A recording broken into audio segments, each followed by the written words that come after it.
আপনারা হয়তো ভাবতেছেন যে আমি রুমের ভিতরে সানগ্লাস কেন পরে আছি। দেখেন রুম, আমি এখন চোখে দেখি না, কারণ আমি এখন মাশরাফি বিন মুর্তজা এমপি। আমি এখন সাকিব আল হাসান চ্যাটের বাল, আমি এখন এমপি, আমি কিছু দেখি না। সরি ব্যারিস্টার সুমন না, ব্যারিস্টার সুমন তো চোখে দেখে। আসসালামু আলাইকুম গাইস, কেমন আছেন সবাই? আশা করি আপনার সবাই অনেক ভালো আছেন। তো আপনারা হয়তো ভাবতেছেন যে আমি রুমের ভিতরে সানগ্লাস কেন পরে আছি। দেখেন রুম, এই যে আমি সানগ্লাস পরে আছি। তো সানগ্লাস পরার কারণ হলে আমি এখন চোখে দেখি না, আমি এখন চোখে দেখি না, কারণ আমি এখন মাশরাফি বিন মুর্তজা এমপি। আমি এখন সাকিব আল হাসান চ্যাটের বাল, আমি এখন এমপি, আমি কিছু দেখি না।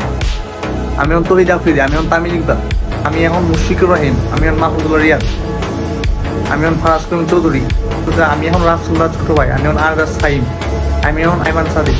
এই জন্য আমি এখন চোখে দেখি না। বাইরে ভাই যদি একটু বন্যা হয়, তহিদ আফ্রিদি ভাই দৌড়ে আসা করে। হ্যাঁ ব্যারিস্টার সুমন, কি সত্যি কথা যে আপনাদের যা যা লাগবে আমি দেব, আপনাদের পাশে আমি আসি।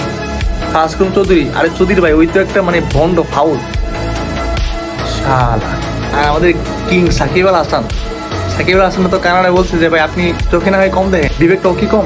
তো এটা বলার পর সাকিব বলছে এক প্রবাসী বাইরে যে আপনি দেশের জন্য কি করছেন। বাহ সুধীর ভাই বাহ।